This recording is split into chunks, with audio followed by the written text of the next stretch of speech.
फुनुकसार विचों निकला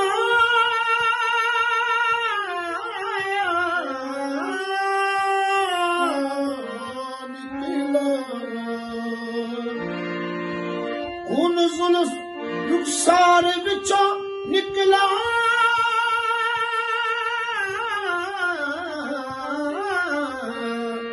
गुलामी दूर पट्टियां दी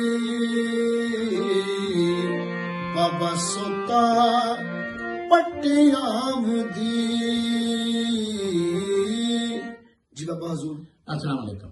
देखो पिछले जमाने शायरी लोग करते थे जिन्हें बोलियां पढ़ते थे टप्पे माईए बोलियां दे विच खासकर ज्यादा इश्किया गल्लां करते हुण भी करते लोग ते दो शायर वो हुंदा है अल्लाह ताला उहदे ते रहमत करे ते शायर वो हुंदा है अदीब हुंदा लिखण वाला हुंदा दानिशमंद हुंदा सियाणा उहनूं कह सकदे वडेरा उहनूं कह सकदे जिहड़ा अगली नस्ल नूं ते जिहड़ी हुण चल रही नस्ल दोनों नूं नाल लैके चले ते पिछला जिहड़ा माजी दा पिछा जिहड़ा भुल गया उहनूं भुल्ला ना देवे जोड़ के रखे पिछला हुण दा ते गां की होना ਇਹਦੇ ਚ ਇਹ ਮੈਨੂੰ ਅੱਲਾਹ ਤਾਲਾ ਨੇ ਨਵਾਜ਼ਿਸ਼ ਕੀਤੀ ਦਿਮਾਗ ਮੇਰੇ ਪਾਈ ਕਿ ਇਹਨਾਂ ਨੂੰ ਨਵੀਂ ਨਸਲ ਨੂੰ ਸਮਝਾਵਾਂ ਕਿ ਹੁਣ ਹਰ ਗੱਲ ਵੇੜੇ ਨਾ ਹੁੰਦੀ ਹੈ।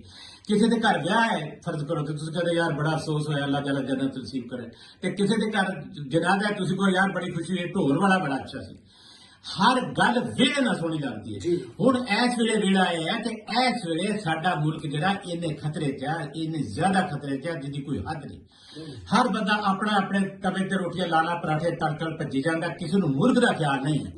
हुण लोड़ है कि हुण इश्किया शायरी ते इश्क रुखसार चो तां जुल्फ रुखसार चो बता गया हुण इश्क चो निकलो हुण दुनियावी इश्क चो निकलो ए जिहड़ा मजाजी इश्क चो निकलो ए दुनिया दे इश्क चो निकलो दौलत दे इश्क चो निकलो लालच दे इश्क चो निकलो एक दूसरे की जिद दे इश्क चो निकलो।